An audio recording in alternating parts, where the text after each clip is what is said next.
Hey there, welcome to our deep dive. We're really going to crack open James Clear's Atomic Habits today. I think we all got some interesting excerpts from it, so Yes. I'm excited to dig in. Yeah, me too. I mean, Okay, list. Clear's book is great. I think there's a lot of really good stuff we can pull out of it. Yeah, for sure. And, I think for me, I always like to start with a story.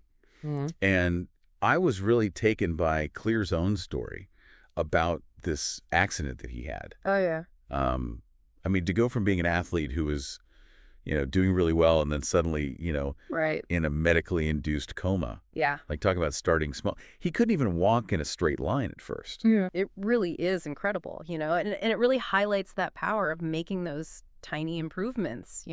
He had to literally relearn basic motor patterns and just kind of painstakingly rebuild his life one small win at a time. Yeah. And it really makes you think twice about that phrase, one step at a time, doesn't it? Yeah. Because you're like, okay, well, he really did have to take it one step at a time. It makes a huge difference. Yeah, and that's where this whole idea of compounding comes in that Clear talks about. Okay, compounding. So we hear that a lot, like with investing in finance. But how does that apply to habits? It's basically like this. You know how tiny gains in interest can accumulate over time and make a huge difference in your wealth? What's the same thing with habits, right? Like these small habits, whether they're good or bad, if you repeat them day after day, they really start to compound over time. And it's not about making one massive change.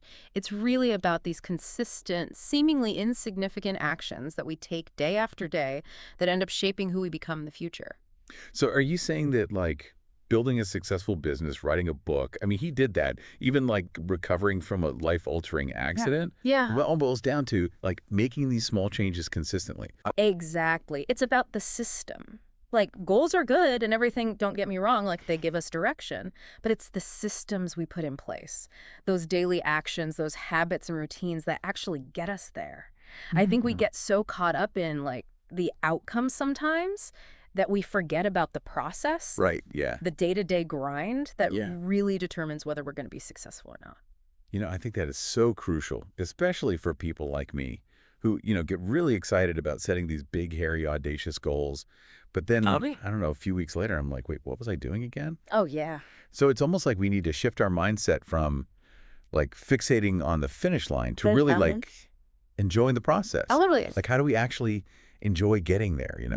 I think that's such a good point because it's not about this one and done. It's embracing the journey. It's about those small wins. And even though they might seem insignificant in the moment, Yeah. they add up to something extraordinary over time. Yeah. Yeah, it's almost like we're on autopilot sometimes. Like we're not even consciously thinking about it, but we're driven by these systems that we've created for ourselves. Right.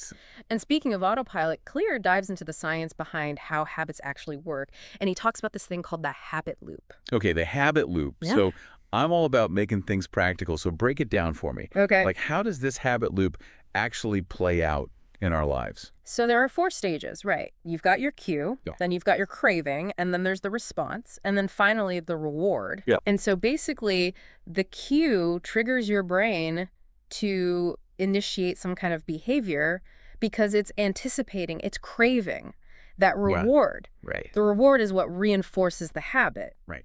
That's what makes you want to do it again. It's like that feeling when you walk into the kitchen, you see a plate of cookies on the counter queue. Cue, exactly. Suddenly, you're craving something sweet, so you grab a cookie response. Yeah.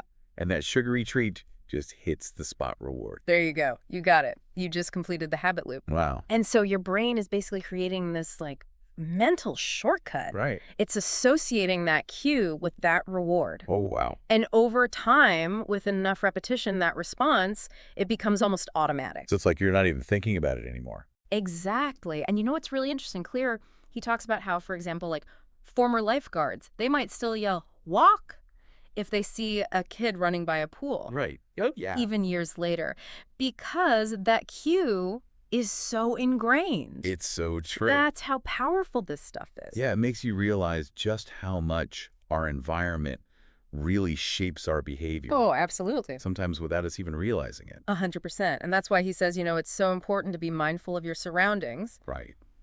make conscious design choices. Yeah. Make it obvious to yourself what the cues are for the good habits. Right. And then try to make those cues for the bad habits invisible. So it's like Out of sight, out of mind. Exactly. Like if Okay. you want to build a reading habit, don't hide your book away on a shelf Yeah. somewhere. Put it right there on your bedside table where you're going to see it first thing in the morning. Yes, exactly. Or if you're trying to eat healthier, Mm. put those healthy snacks front and center in your fridge so you're not tempted by the other stuff. Exactly. It's all about setting yourself up for success. I love that. Yeah, Now we're not just puppets to our environment, right? exactly. We're taking control. It's amazing, though, right? How much our environment can really, like, make or break our habits. Oh, totally. But even when we are aware of those cues, sometimes it still feels so daunting to actually, like, start a new habit or break an old one. Yeah. Like, where do we even begin? Well, one of my favorite takeaways from Atomic Habits is this idea of the 2-minute rule. Okay, the 2-minute rule. Yeah, have you heard of that one? I have. It Yeah. sounds almost too good to be true, right? Like, only 2 minutes. Right. But it's really about breaking down any habit, no matter how big or small, into something that you can do in 2 minutes or less. Okay. So instead of saying, I'm going to write for an hour today, you say, I'm going to sit down and write for 2 minutes. Instead of meditating for 20 minutes, you just start with 1 minute of focused breathing. Right. And the key is to make it so ridiculously easy that you can't say no to it. I love that because it's like you're tricking your brain into taking action. Right. Exactly. Because then once you've actually started, it's so much easier to just keep going. Yeah, totally. Momentum builds momentum. Exactly. And as you experience those small wins, then you build your confidence and then you want to keep going.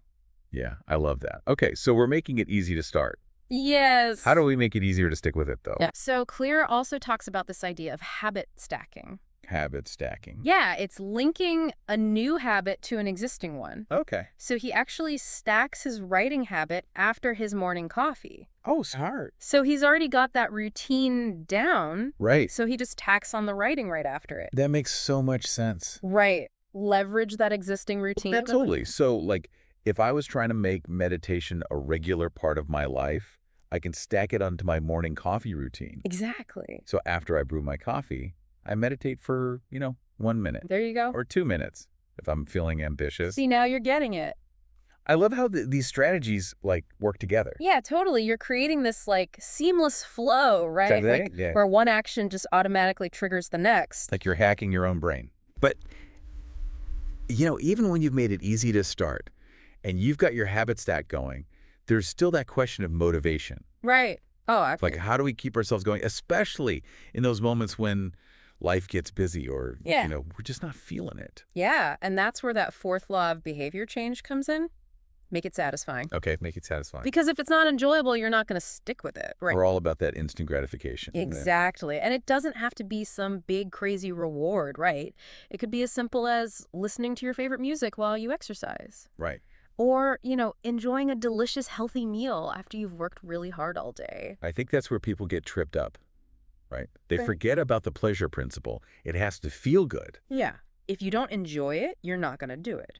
It's as simple as that. Right. And it's not just about, like, checking things off a to-do list, right? Exactly. It's about, like, who we believe we are at our core. It's identity change. Okay, identity change. So this is getting deep now. Right. So what does that even mean? It's not just about doing something different. It's about becoming someone different. Okay. Your habits actually shape your identity, Oh, wow. and your identity shapes your habits. Okay, that's interesting. So if you see yourself as a healthy person, Right. you're more likely to make choices that a healthy person would make. That makes sense. But if you're walking around telling yourself you're someone who, like, can't stick to a diet or has no willpower, Right.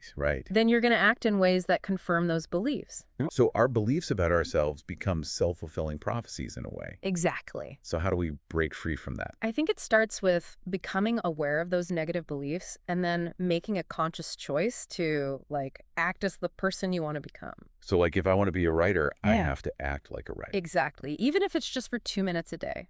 Wow. I love that.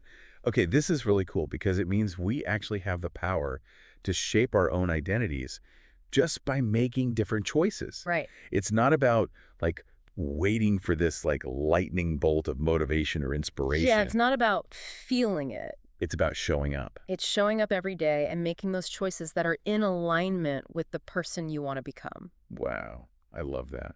And, Clear also talks about this idea of the Goldilocks rule, right? Yes. That we thrive at the edge of our abilities. Not too hard, not too easy, Right. just right. It's about finding that sweet spot between, being in your comfort zone and pushing yourself too far. So how do we find that sweet spot? It takes a little bit of like self-awareness and experimentation. Okay. You want to keep things interesting. If a task is too easy, it's boring. Right. If it's too hard, then you get discouraged. Yeah. But when it's just right, when it's challenging but attainable, that's where you feel engaged. I love that. It's like we're always growing and evolving. Exactly. Continuous I improvement. love it. And the best part is we can apply this to literally any area of our lives. Right. Health, relationships, work, everything. So as we wrap up this deep dive into atomic habits, I want to leave you with this thought. What's one small change you can make today that will compound into something amazing in the future? I love that. Because remember, you have the power to change your habits, and in doing so, you can change your life. So true. Start small, make it easy, make it enjoyable, and you'll be well on your way to building a better life, one atomic habit at a time. Love it. The journey of 1,000 miles begins with a single step. That's it for today's deep dive. We hope you found these insights helpful and empowering. Thanks for having me. Until next time, keep diving deep.